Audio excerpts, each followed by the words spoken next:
Hello दोस्तों, मैं रतन सैनी उड़ान एकेडमी में आपका हार्दिक स्वागत करता हूं। आज हमारा टॉपिक है भारतीय संविधान के महत्वपूर्ण अनुच्छेद भाग 2।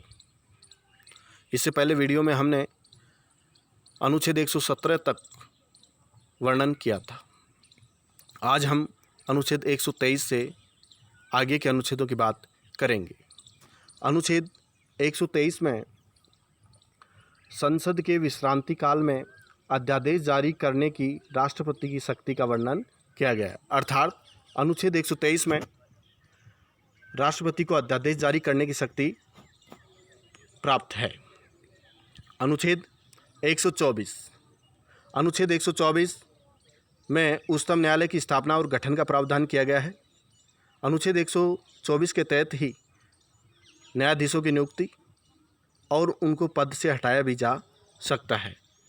अनुच्छेद 125 में न्यायाधीशों के वेतन का प्रावधान किया गया है।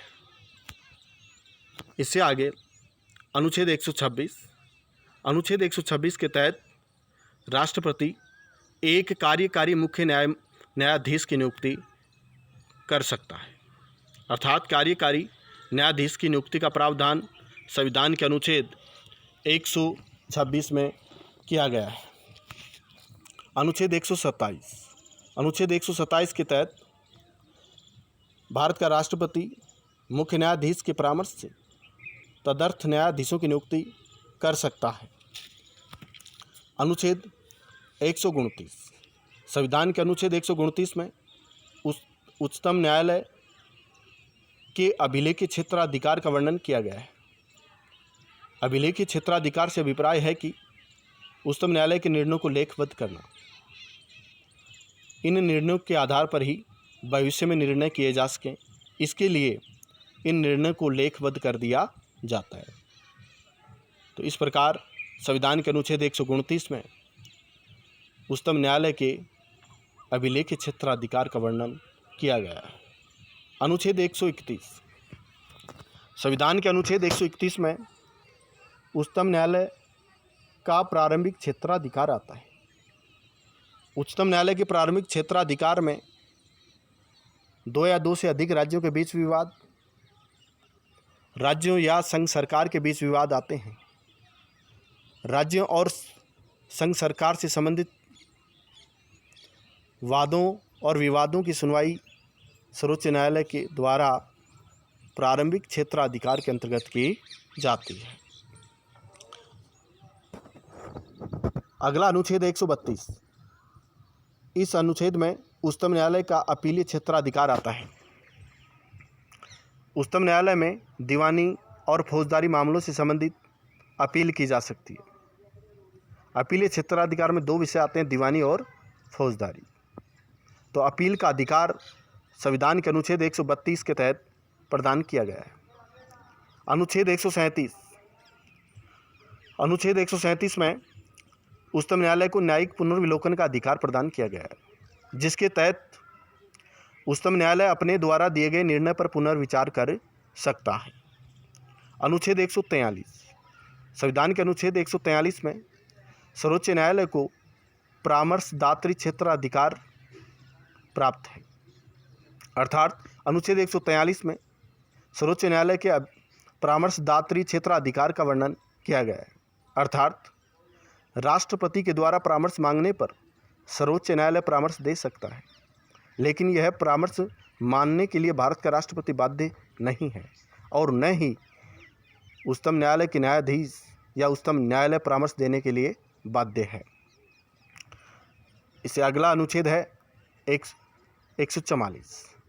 अनुच्छेद 144 में सिविल और न्यायिक प्राधिकारियों द्वारा उच्चतम न्यायालय की सहायता में कार्य करना है। अर्थात इसका अर्थ सीधे अर्थों में धारा 144 से है, जो कहीं भी किसी भी क्षेत्र में लगाई जा सकती है। इस दौरान उच्चतम न्यायालय की सहायता में सिविल अधिकारी और न्यायिक अधिकारी सभी कार्य करते हैं। अनुच्छेद 148 में भारत के नियंत्रक महालेखा परीक्षक की नियुक्ति का प्रावधान किया गया है। नियंत्रक महालेखा परीक्षक की नियुक्ति भारत का राष्ट्रपति करता है। अनुच्छेद 149 में नियंत्रक महालेखा परीक्षक के कर्तव्यों और शक्तियों का वर्णन किया गया है। अर्थात संविधान के अनुच्छेद 148 से लेकर 150 तक नियंत्रक महालेखा परीक्षक से संबंधित प्रावधान किए गए हैं। अनुच्छेद 155 में राज्यपाल की नियुक्ति का प्रावधान किया गया है। अर्थात राज्यपाल की नियुक्ति भारत का राष्ट्रपति करता है। अनुच्छेद 159 में राज्यपाल के लिए शपथ का प्रावधान किया गया है। राज्यपाल को शपथ उच्च न्यायालय के मुख्य न्यायाधीश के द्वारा प्रदान की जाती है या दिलाई जाती है। अनुच्छेद 161 में राज्यपाल को क्षमा दान की शक्ति प्रदान की गई है, जिसके तहत वह सजा पाए व्यक्ति की सज़ा को कम कर सकता है, सज़ा में परिवर्तन कर सकता है, सज़ा में कटौती कर सकता है, आदि कार्य कर सकता है। लेकिन राज्यपाल मौत की सज़ा को माफ़ नहीं कर सकता, अर्थात मृत्युदंड को माफ़ राज्यपाल नहीं कर सकता। अनुच्छेद 163 में राज्यपाल को सव्य की शक्तियाँ प्राप्त होती हैं। इससे संबंधित कई बार प्रश्न पूछे जा चुके हैं कि सव्य की शक्ति किसको प्राप्त होती है। तो सव्य की शक्ति सिर्फ राज्यपाल को प्राप्त होती है, जिसका उल्लेख संविधान के अनुच्छेद 163 में किया गया है। अनुच्छेद 164 संविधान के अनुच्छेद 164 में मुख्यमंत्री की नियुक्ति का प्रावधान किया गया है। अर्थात राज्यपाल मुख्यमंत्री और मंत्रिपरिषद का गठन करता है या मंत्रियों की नियुक्ति करता है। अनुच्छेद 165 इस अनुच्छेद के तहत राज्यपाल राज्य में महाधिवक्ता की नियुक्ति करता है। महाधिवक्ता राज्य सरकार को संवैधानिक या विधि से संबंधित सलाह देता है। अनुच्छेद 167 के तहत राज्यपाल को मुख्यमंत्री अपने कर्तव्यों की जानकारी देगा। अर्थात मुख्यमंत्री के द्वारा जो भी कार्य किए जाते हैं उनकी सूचना राज्यपाल को देनी होती है। इसका उल्लेख संविधान के अनुच्छेद 167 में किया गया है। इससे संबंधित भी क्वेश्चन बहुत बार पूछे जा चुके हैं। अनुच्छेद 199 में राज्यों में धन विधेयक को परिभाषित किया गया है। अनुच्छेद 200 के तहत विधेयकों पर राष्ट्रपति की अनुमति। अर्थात कुछ विधेयक ऐसे होते हैं कि राज्यपाल राष्ट्रपति की अनुमति लेना उनके लिए अनिवार्य हो जाता है। उन विधेयकों पर राष्ट्रपति की अनुमति लेना अनिवार्य होती है। उन्हीं विधेयकों को राज्यपाल अनुच्छेद 201 के तहत राष्ट्रपति के विचार के लिए आरक्षित कर देता है। इसे आरक्षित विधेयक भी कहा जाता है। तो राष्ट्रपति के लिए विचार के लिए आरक्षित विधेयक का प्रावधान अनुच्छेद 201 में किया गया है। अनुच्छेद 202 में राज्य वार्षिक वित्तीय विवरण का वर्णन इसमें किया गया है। अर्थात राज्य के बजट का निर्माण का उल्लेख अनुच्छेद 202 में किया गया है। अनुच्छेद 204 प्रांतों में विनियोग विधेयक का प्रावधान अनुच्छेद 204 में किया गया है तथा अनुच्छेद 205 में अनुपूरक विधेयक का उल्लेख किया गया है तथा अनुच्छेद 206 में लेखानुदान, प्रत्यानुदान, अपवादानुदान का प्रावधान किया गया है। अनुच्छेद 207 में वित्त विधेयक के बारे में विशेष उपबंध का प्रावधान किया गया है। अर्थात संघ क्षेत्र में अनुच्छेद 117 में किया गया है और राज्यों में अनुच्छेद 207 में किया गया है। अर्थात लास्ट जो अंक है वो या समान है, जैसे 117 और 207। तो वित्त विधेयक राज्यों में 207 में और केंद्र में 117 के द्वारा उल्लेख किया गया है। अनुच्छेद 168 राज्य के विधानमंडलों का गठन। अर्थात अनुच्छेद 168 के तहत राज्यों में विधानसभाओं का गठन किया जाता है। अर्थात विधानमंडलों का गठन अनुच्छेद 168 के तहत किया जाता है। अनुच्छेद 169। अनुच्छेद 169 के तहत संसद राज्यों में विधान परिषदों का निर्माण कर सकती है, उनका गठन कर सकती है और उनको समाप्त भी कर सकती है, अर्थात उनका सर्जन कर सकती है, उत्साधन कर सकती है। तो यह शक्ति भारतीय संसद को प्रदान की गई है, अर्थात विधान परिषद का गठन और उसका अंत संविधान के अनुच्छेद 169 के तहत किया जा सकता है। अनुच्छेद 213 राष्ट्रपति को अध्यादेश जारी करने की शक्ति अनुच्छेद 123 के तहत प्रदान की गई है। उसी प्रकार राज्य के राज्यपाल को अध्यादेश जारी करने की शक्ति प्राप्त होती है और वह अध्यादेश अनुच्छेद 213 के तहत जारी कर सकता है। जैसे विधानमंडल के विश्रांति काल में अध्यादेश जारी करने की राज्यपाल की शक्ति का वर्णन अनुच्छेद 213 में किया गया है। अनुच्छेद 214 में राज्यों के लिए उच्च न्यायालय की व्यवस्था का प्रावधान करता है, अर्थात राज्य में उच्च न्यायालय की व्यवस्था का प्रावधान अनुच्छेद 214 में किया गया है। अनुच्छेद 215 के तहत उच्च न्यायालयों को अभिलेख न्यायालय की शक्ति प्रदान की गई है, अर्थात उच्च न्यायालय भी उच्चतम न्यायालय की भांति अभिलेख न्यायालय होते हैं। उच्च न्यायालयों के निर्णयों को भी लेखबद्ध किया जाता है। इसका स्पष्ट उल्लेख संविधान के अनुच्छेद 215 में किया गया है। अनुच्छेद 216 उच्च न्यायालयों का गठन, अर्थात अनुच्छेद 216 में उच्च न्यायालयों के गठन का प्रावधान किया गया है। वर्तमान में 25 उच्च न्यायालय हैं भारत में। अनुच्छेद 222 के तहत किसी न्यायाधीश का एक उच्च न्यायालय से दूसरे उच्च न्यायालय में अंतरण या एक न्यायालय से दूसरे उच्च न्यायालय में स्थानांतरण की व्यवस्था की गई है। जैसे एक राज्य से दूसरे राज्य के उच्च न्यायालय में भेज दिया जाता है, तो यह स्थानांतरण संविधान के अनुच्छेद 222 के तहत किया जाता है। तो उच्च न्यायालय से उच्च न्यायालय में स्थानांतरण अनुच्छेद 222 के तहत किया जाता है। एक उच्च न्यायालय के न्यायाधीश को दूसरे उच्च न्यायालय में भेजा जा सकता है। इसका स्पष्ट प्रावधान संविधान के अनुच्छेद 222 में किया गया है। अनुच्छेद 226 में उच्च न्यायालय को रिट जारी करने की शक्ति प्राप्त है, अर्थात अनुच्छेद 226 में उच्च न्यायालय 5 प्रकार की रिट जारी कर सकता है। इससे संबंधित हम डिटेल से पहले पढ़ चुके हैं, पूर्व वीडियो में पढ़ चुके हैं। अनुच्छेद 32 में संघ या उच्चतम न्यायालय को रिट जारी करने की शक्ति प्राप्त है। उसी प्रकार उच्च न्यायालय को अनुच्छेद 226 में रिट जारी करने की शक्ति है। तो उच्चतम न्यायालय में कौन से अनुच्छेद के तहत रिट जारी कर सकता है? अनुच्छेद 32 के तहत। अनुच्छेद 231 दो या दो से अधिक राज्यों के लिए एक ही उच्च न्यायालय की स्थापना करना, अर्थात 2 या 2 से अधिक राज्यों के लिए एक ही उच्च न्यायालय की स्थापना की जा सकती है। इसका प्रावधान संविधान के अनुच्छेद 231 में किया गया है।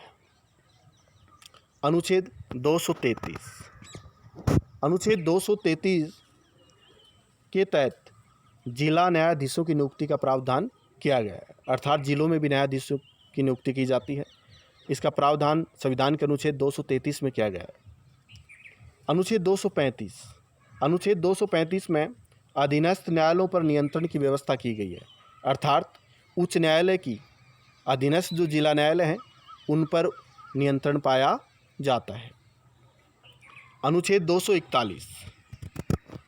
241 में संघ राज्य क्षेत्रों के लिए उच्च न्यायालय की व्यवस्था, अर्थात केंद्र शासित प्रदेशों के लिए भी उच्च न्यायालयों की व्यवस्था की गई है। भारत में एक ही संघीय क्षेत्र है जिसमें उच्च न्यायालय की व्यवस्था की गई है, वो है दिल्ली। कौन सा है? दिल्ली।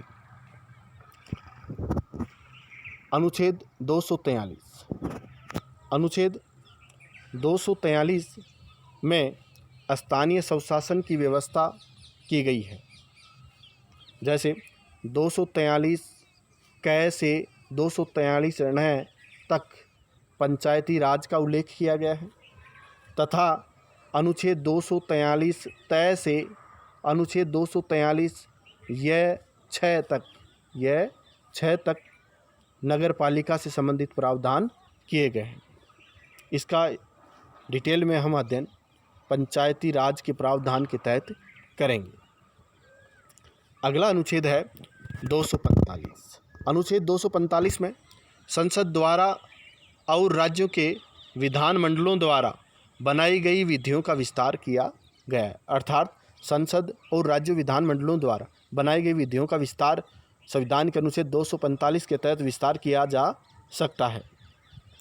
अनुच्छेद 248 संविधान के अनुच्छेद 248 में अवशिष्ट विधायी शक्तियों का वर्णन किया गया है। अर्थात अवशिष्ट शक्तियाँ केंद्र सरकार को प्रदान की गई हैं, अर्थात संघ सरकार को प्रदान की गई हैं। यह व्यवस्था कनाडा के संविधान से ली गई है। अर्थात अवशिष्ट शक्तियाँ भारत में केंद्र सरकार को प्राप्त हैं। इसका स्पष्ट उल्लेख संविधान के अनुच्छेद 248 में किया गया है। अनुच्छेद 249 संविधान के अनुच्छेद 249 के द्वारा या राज्य सूची के वे विषय जो राष्ट्रीय हित में हैं उन पर विधि बनाने की संसद की शक्ति। अर्थात राज्यसभा किसी विषय को राष्ट्रीय महत्व का घोषित कर दे तो भारतीय संसद उस विषय पर कानून बना सकती है। अर्थात राज्य सूची के विषय पर राज्यसभा 2/3 बहुमत से उस विषय को राष्ट्रीय हित का घोषित कर दे तो उस राज्य सूची के विषय पर भारतीय संसद कानून बना सकती है। इसका स्पष्ट उल्लेख संविधान के अनुच्छेद 249 में किया गया है। अनुच्छेद 250 यदि आपात की उद्घोषणा प्रवर्तन में हो तो राज्य सूची के विषय के संबंध में विधि बनाने की संसद की शक्ति। अगर आपात की स्थिति हो उस स्थिति में संसद राज्य सूची के विषय पर कानून बना सकती है। अर्थात राज्य सूची के विषय पर कानून बनाने की शक्ति संसद को प्राप्त होती है, जिसका स्पष्ट उल्लेख संविधान के अनुच्छेद 250 में किया गया है। अनुच्छेद 251 इस अनुच्छेद में संसद द्वारा अनुच्छेद 249 और अनुच्छेद 250 के अधीन बनाई गई विधियों और राज्यों के विधानमंडलों द्वारा बनाई गई विधियों में असंगति होने पर संसद विधि मान्य होगी। जब अनुच्छेद 249 के तहत राष्ट्रीय महत्व के विषय पर संसद कानून बनाती है और 250 के तहत भी कानून बनाया जाता है, तो ऐसी स्थिति में अगर राज्यों और संसद के बनाए कानूनों के बीच विवाद उत्पन्न हो जाता है तो ऐसी स्थिति में संसद द्वारा बनाए गए कानून ही मान्य होगा। अनुच्छेद 252 में उल्लेख किया गया है कि जब दो या दो से अधिक राज्य राज्य सूची के विषय में विधि की मांग करें तो संसद कानून बना सकती है। जैसे 2 या 2 से अधिक राज्य अगर राज्य सूची के विषय पर कानून बनाने की मांग करते हैं तो भारतीय संसद उस राज्य सूची के विषय पर कानून बना सकती है। इसका स्पष्ट उल्लेख संविधान के अनुच्छेद 252 में किया गया है। अनुच्छेद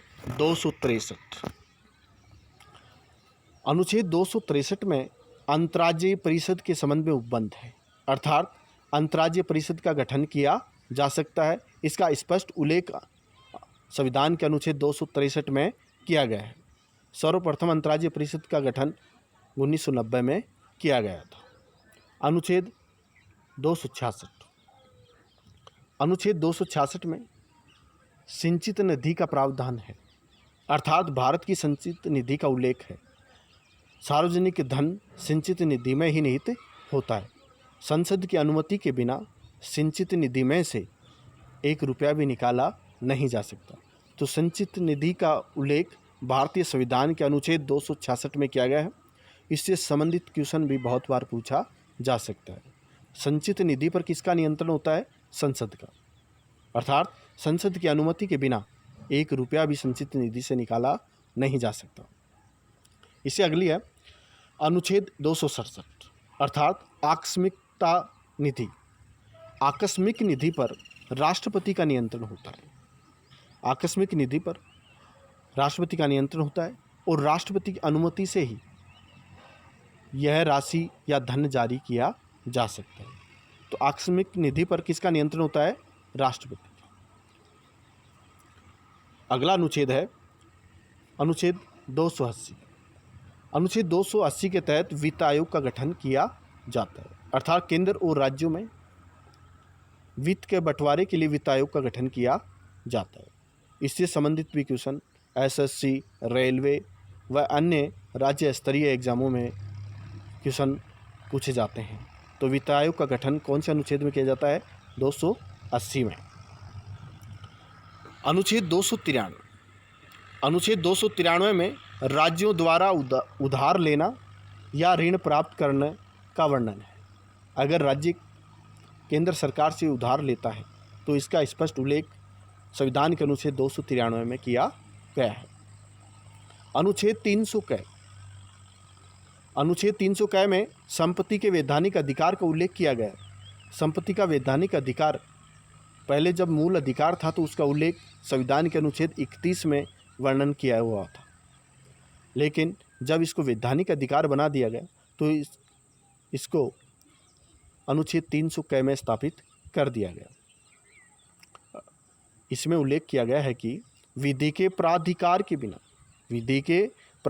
के बिना व्यक्तियों को संपत्ति से वंचित नहीं किया जा सकता। विधि के प्राधिकार के बिना व्यक्तियों को संपत्ति से वंचित नहीं किया जा सकता। इसका भी उल्लेख संविधान के अनुच्छेद 300 क में किया गया है। अनुच्छेद 312।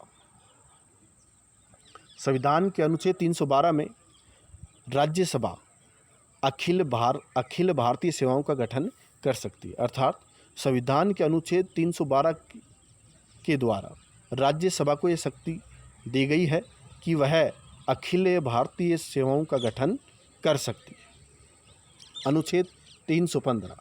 अनुच्छेद 315 के तहत संघ और राज्यों के लिए लोक सेवा आयोग का गठन का प्रावधान किया गया है। अनुच्छेद 315 के अंतर्गत संघ और राज्यों के लिए लोक सेवा आयोग का गठन किया जाता है। यह संघ लोक सेवा आयोग के गठन का प्रावधान अनुच्छेद 315 में किया गया है। इसके तहत संघ में भी, केंद्र में भी किया जा सकता है और राज्यों में भी किया जा सकता है। अनुच्छेद 317। संविधान के अनुच्छेद 317 में लोक सेवा आयोग के किसी सदस्य को पद से हटाया जाना और निलंबित करने का प्रावधान किया गया है। लोक सेवा आयोग के कोई भी सदस्य को हटाया जा सकता है या निलंबित किया जा सकता है। इसका स्पष्ट उल्लेख संविधान के अनुच्छेद 317 में किया गया है। अगला अनुच्छेद है 324। अनुच्छेद 324 में निर्वाचन आयोग के गठन का प्रावधान किया गया है। निर्वाचन आयोग से संबंधित भी बहुत बार प्रश्न कंपटीशन एग्जाम पूछा जाता है। तो निर्वाचन आयोग का गठन कौन से अनुच्छेद के द्वारा के अंतर्गत किया जाता है? अनुच्छेद 324 के तहत। अनुच्छेद 326। अनुच्छेद 326 में वयस्क मताधिकार की व्यवस्था की गई है। तो वयस्क मताधिकार में भारत में पहले 21 साल आयु वाले को वोट डालने का अधिकार था। 61वें संविधान संशोधन के द्वारा अब वो आयु कम करके 18 वर्ष के व्यक्ति को वोट डालने का अधिकार दे दिया गया है। इस प्रकार वयस्क मताधिकार की व्यवस्था संविधान के अनुच्छेद 326 में की गई है। अनुच्छेद 330। लोकसभा में अनुसूचित जातियों और अनुसूचित जनजातियों के लिए स्थानों का आरक्षण का प्रावधान संविधान के अनुच्छेद 330 में किया गया है। एससी और एसटी के लिए लोकसभा में सीटों के लिए जो आरक्षण की व्यवस्था की गई है उसका स्पष्ट उल्लेख संविधान के अनुच्छेद 330 में किया गया है। अनुच्छेद 331। संविधान के अनुच्छेद 331 में लोकसभा में आंग्ल भारतीय समुदाय का प्रतिनिधित्व का प्रावधान किया गया है। जैसे लोकसभा में 2 सदस्यों को राष्ट्रपति मनोनीत करता है, अर्थात आंग्ल इंडियनों को या आंग्ल भारतीयों में राष्ट्रपति मनोनीत करने की शक्ति प्रदान की गई है, अर्थात लोकसभा में 2 आंग्ल भारतीय राष्ट्रपति के द्वारा मनोनीत किए जाते हैं।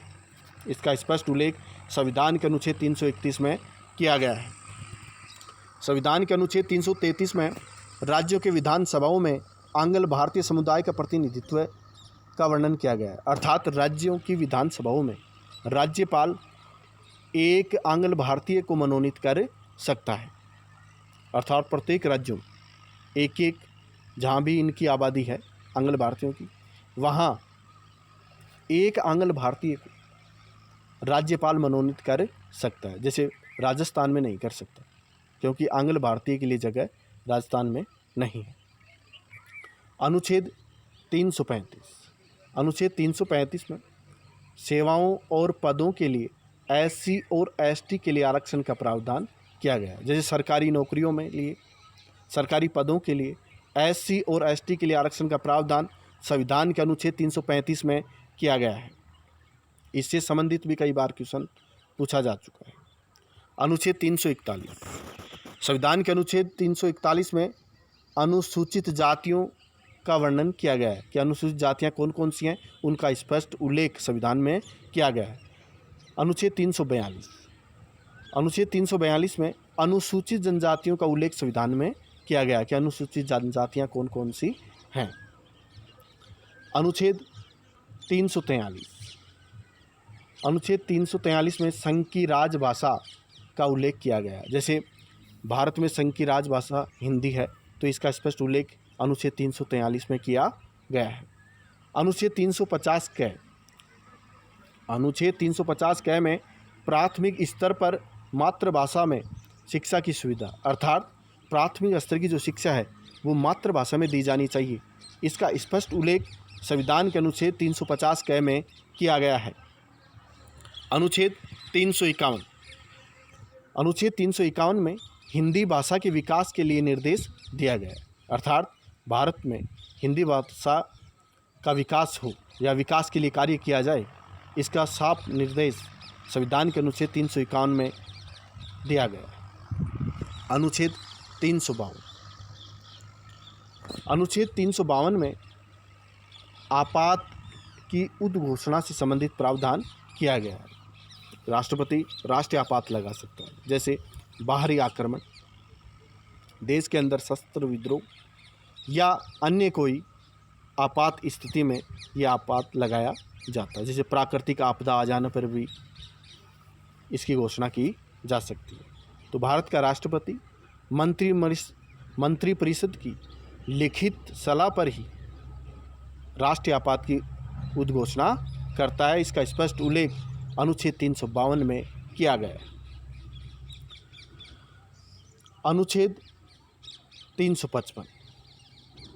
जब बाह्य आक्रमण और आंतरिक अशांति से राज्य की सुरक्षा करने का संघ का करते हुए, अर्थात इस अनुच्छेद में अर्थात संविधान के अनुच्छेद 355 में वर्णन किया गया है कि जब किसी राज्य पर बाह्य आक्रमण और आंतरिक अशांति का खतरा उत्पन्न हो जाता है, तो ऐसी स्थिति में संघ सरकार का कर्तव्य है कि वह उस राज्य की सुरक्षा करे। इसका उल्लेख संविधान के अनुच्छेद 355 में किया गया है। अनुच्छेद 356। अनुच्छेद 356 में राष्ट्रपति को संवैधानिक आपातकाल की शक्ति प्राप्त है या संवैधानिक आपात की घोषणा करने की शक्ति प्राप्त है।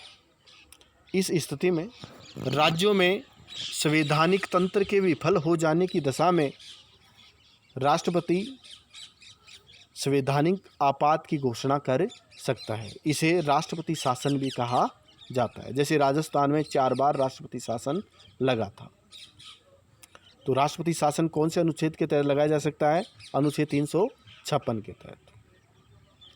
अनुच्छेद 360, अनुच्छेद 360 में प्रावधान किया गया है वित्तीय आपात का। तो राष्ट्रपति संविधान के अनुच्छेद 360 के तहत वित्तीय आपात की घोषणा कर सकता है, अर्थात वित्तीय आपात के उपबंध का उल्लेख संविधान के अनुच्छेद 360 में किया गया है। यह आपात अब तक भारत में नहीं लगाया गया है, अर्थात अनुच्छेद 352, 356, 360 राष्ट्रपति की संकटकालीन शक्तियाँ हैं। अनुच्छेद 368, संविधान के अनुच्छेद 368 में संशोधन की शक्ति एवं उसकी प्रक्रिया का उल्लेख किया गया है, अर्थात संविधान संशोधन की प्रक्रिया का उल्लेख संविधान के अनुच्छेद 368 में किया गया है। संशोधन 3 प्रकार से किया जा सकता है। अनुच्छेद 370, अनुच्छेद 370 कश्मीर की विशेष स्थिति थी, अर्थात धारा 370 के तहत जम्मू कश्मीर राज्य को एक विशेष स्थिति प्राप्त थी, लेकिन अक्टूबर 2019 को जम्मू कश्मीर की विशेष स्थिति समाप्त कर दी गई है। वह भारत के अन्य राज्यों के समान स्थिति प्राप्त कर चुका है, इसलिए यह धारा 370 अब समाप्त हो चुकी है। अनुच्छेद अगला 371, तो अनुच्छेद 371 में महाराष्ट्र और गुजरात राज्यों के संबंध में विशेष उपबंध किए गए, अर्थात अनुच्छेद 371 में महाराष्ट्र और गुजरात दोनों राज्यों के लिए विशेष उपबंध किए गए। अनुच्छेद 371 क में नागालैंड राज्य के संबंध में विशेष उपबंध है। अनुच्छेद 371 ख में असम से संबंधित विशेष उपबंध है। अनुच्छेद 371 ग में मणिपुर राज्य के संबंध में विशेष उपबंध है। अनुच्छेद 371 घ आंध्र प्रदेश राज्य के संबंध में विशेष उपबंध है। अनुच्छेद 371 च सिक्किम राज्य के संबंध में विशेष उपबंध है। अनुच्छेद 371 छ मिजोरम राज्य के संबंध में विशेष उपबंध है। अनुच्छेद 371 जय अरुणाचल प्रदेश राज्य के संबंध में विशेष उपबंध है। अगला अनुच्छेद 371 झ गोवा राज्य के संबंध में विशेष उपबंध है। इस प्रकार अनुच्छेद 371 में 10 राज्यों के लिए विशेष उपबंध किए गए। अनुच्छेद 372 के राष्ट्रपति की विधियों का अनुकूलन करने की शक्ति, अर्थात अनुच्छेद 372 के तहत भारत के राष्ट्रपति को विधियों के अनुकूलन की शक्ति प्राप्त है, अर्थात कानून को अनुकूलित करे, कानून को जनता के अनुकूल बनाए, ऐसी शक्ति भारत के राष्ट्रपति को संविधान के अनुच्छेद 372 क के अंतर्गत प्रदान की गई है। अनुच्छेद 392 में कठिनाइयों को दूर करने की राष्ट्रपति की शक्ति। अगर भारतीय सरकार या जनता के सामने कोई कठिनाई आती है तो उस स्थिति में राष्ट्रपति का दायित्व बनता है कि वह कठिनाइयों को दूर करे। अनुच्छेद 393 इसमें संक्षिप्त नाम, क्योंकि संविधान में विशेष विषयों का वर्णन किया गया है तो उनको संक्षिप्त रूप से वर्णित किया जा सकता है या कोड के रूप में लिखा जा सकता है। इसका उल्लेख संविधान के अनुच्छेद 393 में किया गया है। अनुच्छेद 394 क, अनुच्छेद 394 क में हिंदी भाषा में प्राधिकृत पाठ, अर्थात संविधान को हिंदी भाषा में पढ़ा जाए या हिंदी भाषा में ही इसका वर्णन किया जाए, ऐसा उल्लेख संविधान के अनुच्छेद 394 में क्या है। वैसे तो अंग्रेजी का ज़्यादा से ज़्यादा उपयोग किया जाता है। इससे अधिक जानकारी के लिए आप हमारा ऐप उड़ान एकेडमी प्ले स्टोर में जाकर डाउनलोड कर सकते हैं तथा हमारे ऐप उड़ान एकेडमी में सभी प्रकार की रेलवे से संबंधित, एसएससी से संबंधित और पटवारी से संबंधित, रीट से संबंधित, आरएएस, आईएएस आदि से संबंधित टेस्ट सीरीज़ें जारी की गई हैं। तो आप हमारे ऐप पर टेस्ट सीरीज क्रय कर सकते हैं। धन्यवाद।